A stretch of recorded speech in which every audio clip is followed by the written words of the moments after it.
अगर तू कहीं चमार के घर में पैदा हो जाती तो सच कहती हूँ तू बाबा साहब का ना आज गुणगान भी उतना ही फेमस करना चाहते हैं जिस तरह से आपने पहले भी एक लड़की को किया था। और जितने भी लोग अब तक भारत का पैसा भारत से लेकर बाहर विदेशों में भागे हैं ना, वो सारे तेरे ही समाज के हैं। मात्र 19 वर्ष की उम्र में इस भारत देश को एक नहीं, दो नहीं, तीन नहीं, चार नहीं, बल्कि लगातार 5-5 गोल्ड मेडल देने का काम किया। तो तुझे बता दूं, अगर वहां पर परीक्षा होने लग जाए ना मंदिरों में बैठने की, तो तुम जैसे ना एक भी वहां पर दिखाई नहीं देगा। सारे के सारे की तो इतनी हिम्मत भी नहीं हुई थी कि समानता का अधिकार स्थापित करते हुए राम से ही सवाल पूछ लेती कि 14 वर्ष में बाहर रही हूं तो 14 वर्ष तेरे धर्म ग्रंथों ने तुझे कौन सा अधिकार दिया है? तुझे अधिकार दिया है जलील होने का, तुझे अधिकार दिया है नीच होने का, तुझे अधिकार दिया है पुरुषों के अधीन।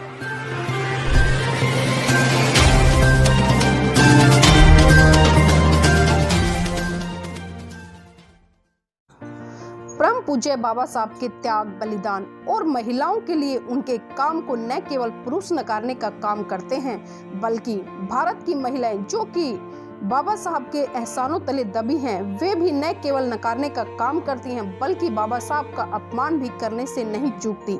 इसलिए ऐसे सिरफिरे और भटके हुए जातिवादी मानसिकता से लबालब लोगों को समझाने के लिए उस समय के अखबारों में व्यंग्य के रूप में छपे हुए कुछ कार्टून यहाँ प्रस्तुत कर रहे हैं।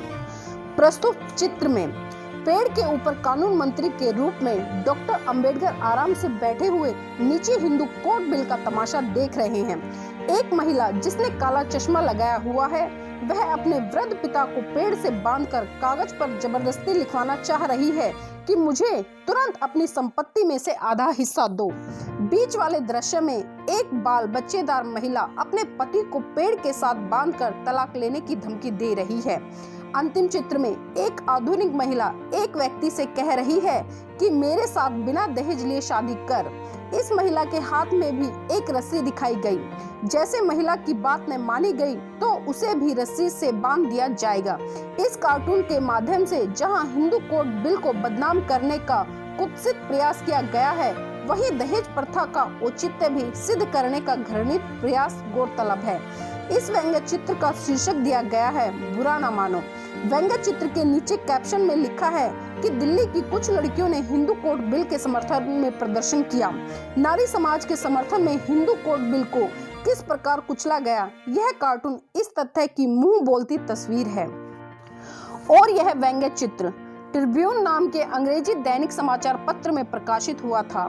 इसमें दर्शाया गया है कि किस प्रकार बाबा साहेब डॉक्टर अंबेडकर हिंदू पतित महिला को पोंगा पंडा पुरोहित वर्ग के चंगुल से बाहर खींचकर प्रगति पथ के शिखर पर चढ़ाना चाहते हैं और नारी जाति के अधिकारों के विध्वंसक प्रतिक्रांतिवादी रूपी दक्यानूसी पंडा पुरोहित किस प्रकार महिला शक्ति को अपमानित करते हुए किस तरीके से बलपूर्वक नीचे की ओर खींच रहे हैं। और इस व्यंग्य चित्र में दिखाया गया है कि किस प्रकार एक मोटा ताजा ब्राह्मण हाथ में डंडा लेकर एक दुर्बल बेसहारा महिला के हाथ पैर बांधकर उसे अपने पैरों तले रौंद रहा है। बाबा साहेब हिंदू कोड बिल हाथ में लेकर उस महिला की मदद को आगे आ रहे हैं, यानी वे हिंदू कोड बिल की सहायता से ब्राह्मणी व्यवस्था द्वारा प्रताड़ित महिला जाति को अधिकार संपन्न करके उसका छीना गया सम्मान उसे पुनः उपलब्ध कराना चाहते हैं। जबकि मोटा ताजा आताताई ब्राह्मण हाथ में डंडा लेकर Baba Saheb doctor Ambedkar Hindu code bill आंदोलन को रोकने के लिए कह रहा है। इस व्यंग्य चित्र में रूढ़िवादियों की नारी विरोधी गतिविधियों का और डॉक्टर अंबेडकर की महिलाओं के उद्धार के लिए हिंदू कोड बिल के महत्व का ज्ञान होता है। और इस व्यंग्य चित्र का भावार्थ भी बहुत कमाल का है। चित्र में doctor Ambedkar Hindu code bill की प्रतीक भारतीय नारी को एक बालिका के रूप में हाथ पकड़कर चलते हुए यानी मार्गदर्शक करते हुए दिखाया गया है, जबकि पुरातन पंथी प्रतिक्रांतिवादी तत्व ब्राह्मण को एक दीवार की आड़ में हिंदू कोड बिल रूपी बालिका के प्राण लेने के लिए कुल्हाड़ी हाथों में लिए कुठाराघात करने के लिए दीवार की ओट में छिपकर खड़ा हुआ दिखाया गया है। मगर इस ब्राह्मण को यह नहीं पता कि उसके ऊपर दो महिलाएं भी उसका काम तमाम करने के प्रयास में लोहे का एक बहुत बड़ा खंड गिराने को तत्पर हैं। यानी इस चित्र में महिलाओं को ही हिंदू कोड बिल का विरोध सफल नहीं होने देने के भाव को बखूबी दर्शाया गया है। जय भीम, नमो बुद्धाय साथियों, मैं नीलम बोध एक बार फिर से आपके बीच में। साथियों, पिछले कई दिनों से सोशल मीडिया पर एक वीडियो वायरल हो रहा है जिसमें कि किसी ने बहुजन समाज की मान मर्यादा और उसकी अस्मिता पर प्रश्न चिन्ह लगाने का प्रयास किया है। इससे पहले कि मैं अपनी बात शुरू करूं, उस लड़की ने बाबा साहब की शान में क्या गुस्ताखी की है वो मैं आपको बताती हूं। उसने कहा कि अगर डॉक्टर अंबेडकर इतने ही बुद्धिजीवी थे तो अपने देश का संविधान खुद लिखते, ना कि किसी अन्य देश के संविधान से उसे कॉपी पेस्ट करते। और रही बात कॉपी पेस्ट करने की, तो बहुत सारे आर्टिकल उन्होंने ऐसे लिखे हैं जो एक दूसरे से क्रैश करते। तो सुन ए मूर्ख लड़की, आज मुझे तुझ पर वास्तव में बहुत गर्व हो रहा है, क्योंकि तूने आज अपने ही उस समाज की नाक कटवा दी जो कि अपनी नाक को समाज में लेकर बदहवासी में इधर उधर घूमते रहते थे, कभी ब्राह्मण के रूप में, कभी क्षत्रिय के रूप में, कभी ठाकुर के रूप में। मैं तुझे नहीं समझा सकती क्योंकि तू मेरे सामने नहीं है। अगर तू मेरे सामने होती तो मैं तुझे बताती कि संविधान के तेरे लिए क्या मायने हैं और संविधान में जितने भी आर्टिकल हैं वो कितने तेरे लिए उपयोगी है और कितने तेरे जीवन का कल्याण कर सकते हैं। और मैं तेरी जानकारी के लिए बता दूं कि इस संविधान को लिखने के लिए परम पूज्य बाबा साहब ने अपने 4 बच्चे कुर्बान किए और अपनी जीवन संगनी। क्या आज तू अपने पिताजी से बोल के दिखा कि एक पुस्तक लिखने के लिए क्या वो अपने परिवार का, अपने बच्चों का या तुझ जैसी बेटी का बलिदान दे पाएंगे? तूने आरोप लगाया बाबा साहब पर कि बाबा साहब ने जो संविधान है वो कॉपी पेस्ट किया। तो तेरी जानकारी के लिए बता दूं कि परम पूज्य बाबा साहब ने 100 से अधिक देशों के संविधान का अध्ययन किया और तब जाकर वो दुनिया के जाने माने संविधान विशेषज्ञ बने और इसीलिए उन्हें संविधान सभा की प्रारूप समिति का अध्यक्ष बनाया गया। संविधान सभा की प्रारूप समिति का अध्यक्ष बनने के बाद अब उन्हें भारत के संविधान का निर्माण करना था और अब उन्हें भारत का संविधान बनाने के लिए दुनिया के संविधानों का बारीकी से अध्ययन करना था। तुझे बता दूं कि संविधान को लिखने के लिए 2 साल 11 महीने और 18 दिन का समय लगा और ये समय कोई छोटा मोटा समय नहीं था। और तेरी जानकारी के लिए मैं इतना भी बता दूं कि उस समय जो प्रारूप समिति के सदस्य थे उनमें से एक भी परम पूज्य बाबा साहब के साथ में नहीं आया था। पूरा का पूरा संविधान बाबा साहब ने अकेले लिखा था। और तो बात कर रही है कॉपी पेस्ट की। अगर कॉपी पेस्ट ही बाबा साहब ने किया होता ना संविधान, तो उसको लिखने के लिए पूरे 2 साल 11 महीने 18 दिन नहीं लगते। अरे मूर्ख लड़की, तू बात पे बात कर रही थी कि आर्टिकल की। तुझे मैं ये भी बताना चाहूंगी कि तुझे तो पता ही नहीं होगा कि भारत के संविधान में कुल कितने आर्टिकल है। तो कान खोल कर सुन ले, भारत के संविधान में 395 आर्टिकल है और 12 अनुसूची है। संविधान तुझे जीने का अधिकार देता है, समानता का अधिकार देता है, न्याय का अधिकार देता है। क्या तुझे पता है ये अधिकार शब्द भारत में कहां से आया और भारत में इस शब्द की खोज किसने की? और खोज ही नहीं बल्कि तुम्हारे जितने भी धार्मिक ग्रंथ हैं भारत के, उसमें कहां पर यह अधिकार शब्द लिखा है? मैं बता दूं, अधिकार शब्द इंग्लैंड से आया जब 12वीं शताब्दी में जब मैग्ना कार्टा नाम का बिल वहां पर प्रस्तुत किया गया और तब पूरी दुनिया को पता चला कि राजा के खिलाफ जनता के भी अधिकार हैं। इससे पहले तो पूरी दुनिया में किसी ने सोचा भी नहीं था कि जनता के भी कुछ अधिकार होते हैं और तब ये बिल आया, तब लोगों को पता चला कि हाँ, जनता के भी कुछ अधिकार होते हैं। और भारत के जितने भी धर्म ग्रंथ हैं, चाहे उसमें रामायण हो, गीता हो, महाभारत हो या मनुस्मृति हो, मुझे एक बात बता कि उसमें कहीं अधिकार शब्द की व्याख्या है? और क्या अब जब तुझे ये पता चल गया है कि अधिकार शब्द भारत की देन नहीं बल्कि अंग्रेजों की देन है, तो क्या तू अपने सारे अधिकार लेने से मना कर देगी? और मैं तुमसे पूछना चाहती हूँ कि तुम्हारे जितने भी धर्म ग्रंथ हैं, उन्होंने तुम्हें कौन सा अधिकार दिया है? मैं तुझे बता दूं कि तेरे धर्म ग्रंथों ने तुझे कौन सा अधिकार दिया है? तुझे अधिकार दिया है जलील होने का, तुझे अधिकार दिया है नीच होने का, तुझे अधिकार दिया है पुरुषों के अधीन रहने का। और मैं तुझे ये भी बता दूं, जो तुम्हारा फेमस ग्रंथ है मनुस्मृति ग्रंथ, उसमें साफ साफ लिखा है कि एक महिला शादी से पहले अपने पिता के अधीन रहेगी, शादी के बाद अपने पति के अधीन रहेगी और फिर उसके बाद अगर उसका पति नहीं है तो पुत्रों के अधीन रहेगी। तुझे किसी भी धर्म ग्रंथ ने पढ़ने का अधिकार नहीं दिया। और रही बात वेदों की, और वेदों में तो तुझे किसी वर्ण में भी नहीं रखा। और अब आती हूँ मैं तेरे दूसरे ग्रंथ पर, रामायण। तूने वाल्मीकि की रामायण तो पढ़ी नहीं होगी, ना ही तूने रामचरित पढ़ा होगा। तुझे पढ़ना तो आता नहीं है। अगर तुझे पढ़ना आता तो तू बाबा साहब को पढ़ लेती और उनका अपमान नहीं करती बल्कि तू उनका सम्मान करती और उनकी पूजा करती। लेकिन तूने रामानंद सागर की रामायण तो बड़े मजे लेकर देखी होगी, क्योंकि उसमें मनोरंजन ही मनोरंजन है। और याद कर वो क्षण जब सीता लंका से आई थी और राम के समक्ष खड़ी थी तो राम ने उससे अग्नि परीक्षा मांगी थी। अरे उस सीता की तो इतनी हिम्मत भी नहीं हुई थी कि समानता का अधिकार स्थापित करते हुए राम से ही सवाल पूछ लेती कि 14 वर्ष मैं बाहर रही हूँ तो 14 वर्ष तुम भी बाहर रहे हो, तुम भी अग्नि परीक्षा दो। ये शब्द सीता ने उस समय इसलिए नहीं बोले क्योंकि अधिकार शब्द उस समय तुम्हारे धर्म ग्रंथों में था ही नहीं और स्त्री के तो कोई अधिकार थे ही नहीं। और मैं तुझे बताती हूँ कि उसके बाद राम ने सीता को क्या शब्द कहे। भद्रे, युद्ध भूमि में शत्रु को पराजित कर मैंने तुम्हें उसके चंगुल से छुड़ा लिया। पुरुषार्थ के द्वारा जो कुछ किया जा सकता था वो मैंने किया। अपने तिरस्कार का बदला चुकाने के लिए मनुष्य का जो कर्तव्य है वह सब मैंने अपने मान की अभिलाषा को रावण के वध के द्वारा पूर्ण किया। तुम्हारा कल्याण हो। तुम्हें मालूम होना चाहिए कि जो युद्ध मैंने अपने मित्रों के साथ लड़कर उसमें विजय प्राप्त की है वो तुम्हें पाने के लिए नहीं बल्कि अपने सदाचार की रक्षा के लिए, चारों तरफ फैली जो बुराई है उसको समाप्त करने के लिए और अपने वंश को गौरवान्वित करने के लिए। तुम्हारे चरित्र में संदेह का अवसर उपस्थित है, फिर भी तुम मेरे सामने खड़ी हो। जैसे आँख के रोगी को दीपक की ज्योति नहीं सुहाती, इसी तरह आज तुम मुझे नहीं सुहा रही हो। न जाने क्यों आज तुम मुझे बहुत अप्रिय लग रही हो। अतः जनक की पुत्री, तुम्हारी जहाँ इच्छा हो तुम जा सकती हो, मैं तुम्हें नहीं रोकूंगा। भद्रे, चारों दिशाएं तुम्हारे लिए खुली हुई हैं। आज से मेरा तुम्हारा कोई संबंध नहीं है, तुम जा सकती हो। ऐसा कौन सा कुलीन पुरुष होगा जो तेजस्वी होकर भी और यह जानते हुए भी कि यह स्त्री किसी दूसरे के घर में रही है, भले वो पहले मेरे साथ में अच्छे व्यवहार में रही हो, लेकिन अब तो नहीं। रावण तुम्हें अपनी गोद में उठा ले गया और तुम पर बुरी नजर डाल चुका है, तो ऐसे में मैं कैसे अपने कुलीन वंश में तुम्हें ग्रहण कर सकता हूँ? और जिस उद्देश्य से मैंने तुम्हें जीता था वो सिद्ध हो गया और मेरे वंश का कलंक धुल गया। अब मेरी तुम्हारे प्रति आस्था और ममता नहीं है, तुम जहाँ चाहो जा सकती हो। भद्रे, ये मेरा निश्चित विचार है, इसी के अनुसार मैंने ये सारी बातें आज तुम्हारे सामने कही हैं। तुम चाहो तो भरत या लक्ष्मण के साथ सुखपूर्ण जीवन व्यतीत करने का निर्णय ले सकती हो। सीता, यदि तुम्हारी इच्छा हो तुम शत्रुघ्न, सुग्रीव या विभीषण के साथ रह सकती हो। सीते, तुम्हें जहाँ सुख मिले तुम वहीं रह सकती हो। मैं जानता हूँ कि तुम इतनी सुंदर हो, तुम्हें देखकर रावण अपने आप को दूर नहीं रख पाया होगा।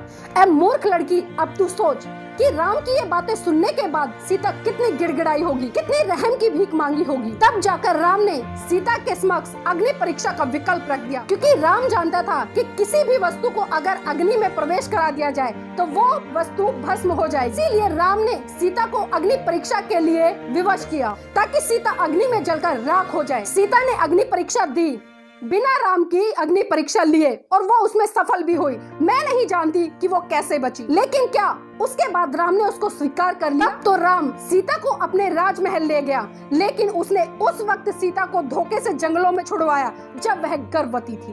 तो ये है तेरे धर्म ग्रंथों में एक स्त्री की इज्जत और उसके अधिकार। ऐ मूर्ख लड़की, मैं तुझसे आग्रह करती हूँ कि अपनी जिद छोड़ और एक बार परम पूज्य बाबा साहब का हिंदू कोड बिल पढ़, और ये भी पढ़ कि किन परिस्थितियों में कितना संघर्ष करके परम पूज्य बाबा साहब ने भारत की समस्त महिलाओं को ये अधिकार दिलाने का काम किया। और मैं तुझे बता दूं कि परम पूज्य बाबा साहब द्वारा लिखित संविधान से पहले तुझे तो पढ़ने का भी अधिकार नहीं था। किसी भी तेरे धर्म ग्रंथ में महिलाओं की शिक्षा का कोई प्रावधान नहीं है।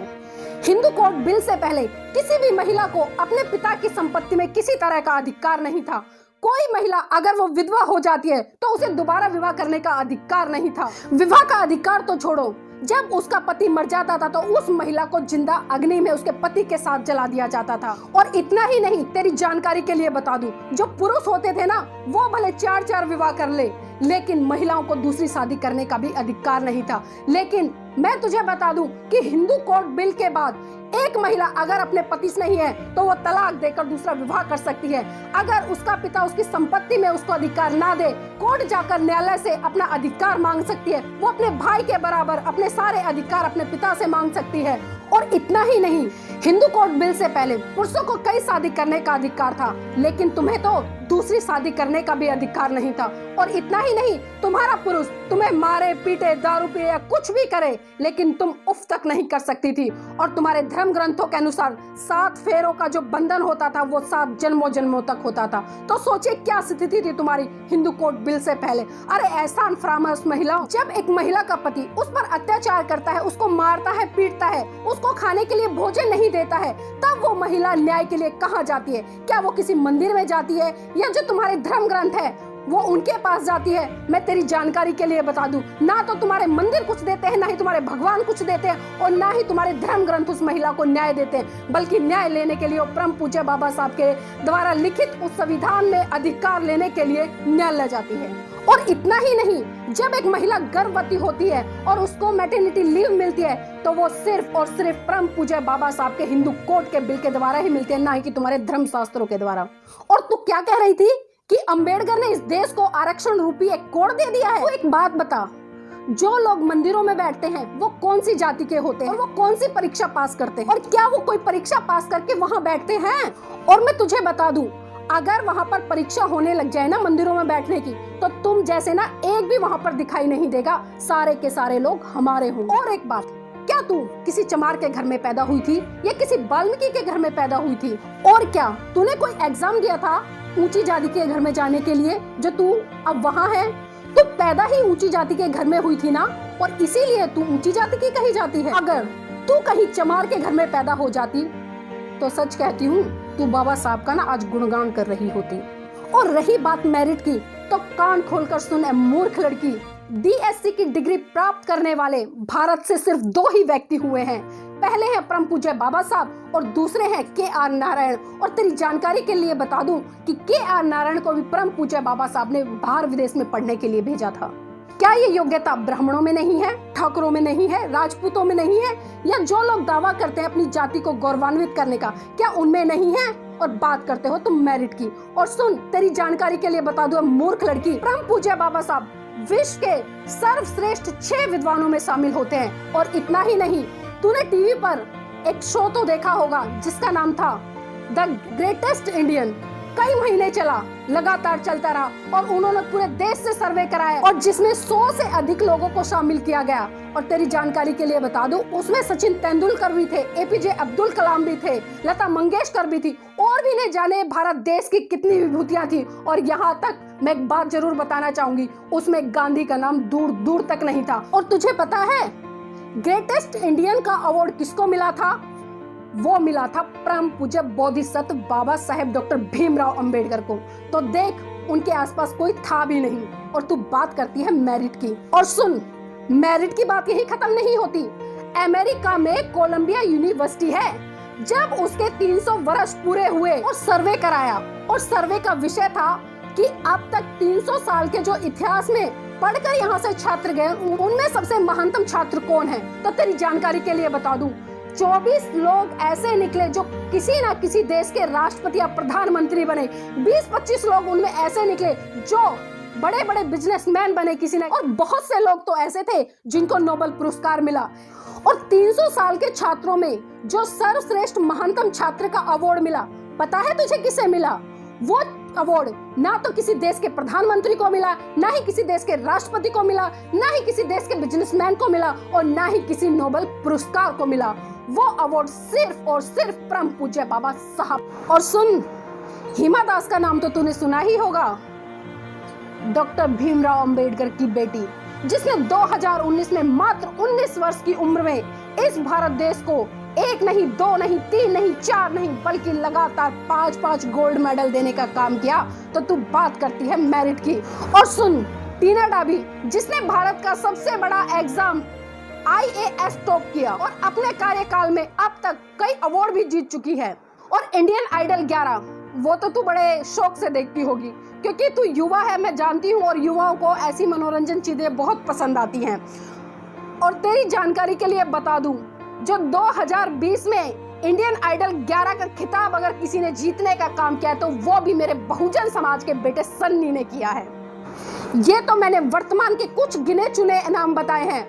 हमारा इतिहास तो बड़ा गौरवशाली, और मैं तुझसे पूछना चाहती हूँ कि क्या तेरे समाज में कोई भी ऐसा व्यक्ति है? अरे तू क्या बताएगी अपने समाज का गौरवशाली इतिहास? कुछ होगा तो बता पाएगी ना। इतिहास तो हमारा है। तेरे समाज के इतिहास पे तो इतने बदनुमा धब्बे हैं कि मानवता भी शर्मसार होती है, मानवता आज भी रोती है। तुम्हारे समाज का तो वो इतिहास है जिसने मनुष्य की गरिमा को पशुओं से भी नीचे गिरा दिया। और तूने एक बात और बोली थी कि आज इस देश में जो भ्रष्टाचार है ना, वो अंबेडकर की देन है। इस जानकारी के लिए बता दूं, विश्व के जाने माने अर्थशास्त्रियों का कहना है कि अगर भारत देश परम पूज्य बाबा साहब के बताए हुए रास्ते पर चले तो वो भ्रष्टाचार मुक्त हो सकता है। और जितने भी लोग अब तक भारत का पैसा भारत से लेकर बाहर विदेशों में भागे हैं ना, वो सारे तेरे ही समाज के हैं। मेरे समाज का उसमें कोई नहीं है, चाहे वो नीरव मोदी हो, विजय माल्या हो या अन्य कोई और भी हो। मेरे समाज के लोग तो इस देश के निर्माण में दिन रात लगे हैं, चाहे वो एक गरीब तबके का व्यक्ति हो या फिर उच्च पद पर बैठा एक ऑफिसर हो।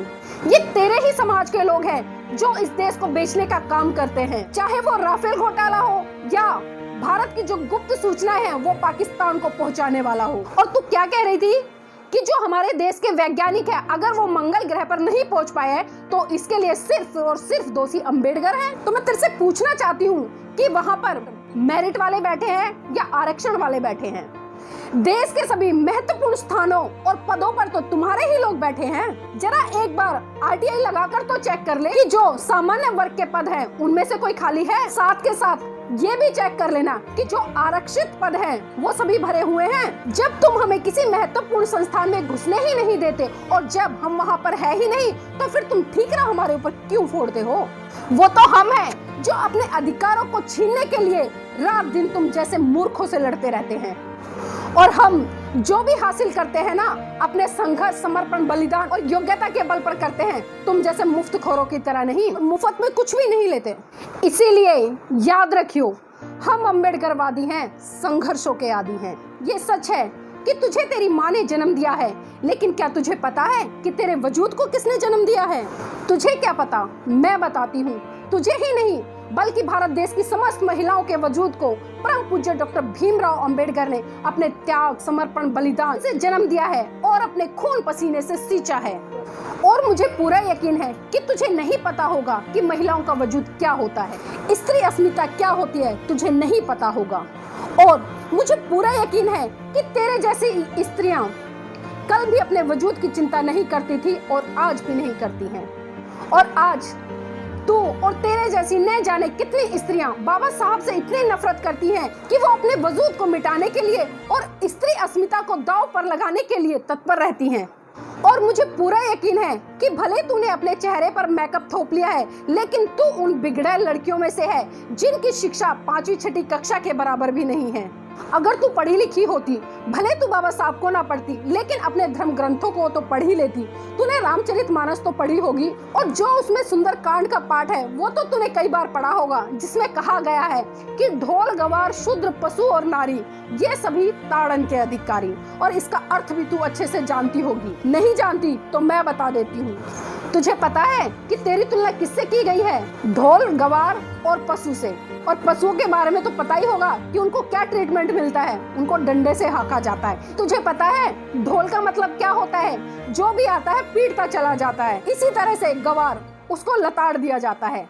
तो अब खुद तू सोच कि तेरी तुलना पशु, ढोल और गवार से की गई। तो मैं पूछना चाहती हूँ कि तू पशु है, तू ढोल है या तू गवार है? अब तू खुद निर्णय कर कि तेरे धर्म ग्रंथों में तेरी क्या परिभाषा है। लेकिन यहाँ पर ना मुझे तुलसीदास जी की एक कहावत बिल्कुल तेरे ऊपर सही बैठती नजर आ रही है, क्योंकि तू ढोल भी है, गवार भी है और पशु भी है। क्योंकि तू अपने मसीहा को पूजने की बजाय उसको अपमानित कर रही है। मैं तुझसे सिर्फ इतना ही कहना चाहूंगी कि अब भी सुधर जा, वक्त है। और बाबा साहब को पढ़, जिन्होंने तेरे लिए ही नहीं बल्कि इस भारत देश की महिलाओं के लिए संविधान में सभी समस्त अधिकार सुनिश्चित किए। हिंदू कोड बिल ही पढ़ ले, और जब उसको पढ़ लेना एक वीडियो बनाना और सोशल मीडिया पर वायरल करना। मैं तब जानूंगी कि हाँ, तू पढ़ी लिखी होने के साथ साथ बुद्धिजीवी भी है। तुझे नहीं पता है लड़की कि तुझे इतना स्वतंत्र, आलीशान व गौरवमय जीवन देने के लिए परम पूज्य बाबा साहब ने कितने पापड़ बेले हैं। उस समय बाबा साहब के सामने तेरे धर्म के ठेकेदार ही नहीं बल्कि तेरे जैसी नासमझ मूर्ख महिलाएं भी थी, जो कि महिलाओं की आजादी का विरोध करती थी। और वो विरोध वो इसलिए कर रही थी क्योंकि हिंदू धर्म ग्रंथ महिलाओं की आजादी का समर्थन नहीं करते हैं। उस समय धर्म के ठेकेदारों ने रूढ़िवादी महिलाओं को ये समझा दिया था कि वो अंबेडकर हिंदू कोड बिल के माध्यम से तुम्हारे धर्म को भ्रष्ट करने का काम कर रहा है। अगर धर्म ही नहीं बचा तो ये जीवन बेकार है। और इतना ही नहीं, उस समय डॉक्टर राजेंद्र प्रसाद देश के राष्ट्रपति थे और एक रूढ़िवादी सोच वाले व्यक्ति थे। उनके समेत तमाम रूढ़िवादी हिंदू महिलाओं की आजादी के ग्रंथ इस हिंदू कोड बिल का विरोध कर रहे थे। लेकिन परम पूज्य बाबा साहब डॉक्टर भीमराव अंबेडकर ने तो ठान रखी थी कि इस हिंदू कोड बिल को संसद में पास कराने के लिए मुझे किसी भी तरह की बलि देनी पड़ी तो मैं दूंगा, किसी भी हद से गुजरना पड़े तो मैं गुजरूंगा। हिंदू कोड बिल को पास कराने के लिए परम पूज्य बाबा साहब जहां दिन में संसद में जोरदार बहस करते थे, वहीं शाम को वो हिंदू संगठनों के पास जाते और उनको समझाने का प्रयास करते कि जो हिंदू कोड बिल है वो महिलाओं की आजादी की बात करता है, ना कि तुम्हारे धर्म ग्रंथों का अपमान करता है। इतनी मेहनत के बाद भी धर्मांध लोगों की संसद ने इस बिल को पास नहीं होने दिया और इस बात से दुखी होकर परम पूज्य बाबा साहब ने भारत के प्रथम कानून मंत्री पद से इस्तीफा दे दिया और कहा कि यदि मैं भारत की महिलाओं की आजादी का कोई विधान इस संसद में पास नहीं करा सकता तो मुझे कानून मंत्री पद पर रहने का कोई नैतिक अधिकार नहीं है। और अपने कानून मंत्री पद से इस्तीफा देने के बाद परम पूज्य बाबा साहब ने एक ब्राह्मण सांसद को इस काम के लिए तैयार किया। रात को उस सांसद को बाबा साहब हिंदू कोड बिल के बारे में एक एक चीज समझाते और फिर वही सांसद अगले दिन संसद में जाकर उन बातों पर बहस करता और साथियों इसी तरह से टुकड़ों टुकड़ों में हिंदू कोड बिल पास हुआ। तो ये था परम पूज्य बाबा साहब का संघर्ष, समर्पण और बलिदान। हिंदू विवाह कानून, हिंदू उत्तराधिकार कानून और तमाम ऐसे कानून जो भारत देश की समस्त महिलाओं की अस्मिता की रक्षा करते हैं और उनके वजूद को कायम करते हैं, वो सभी हिंदू कोड बिल से ही मिले हैं।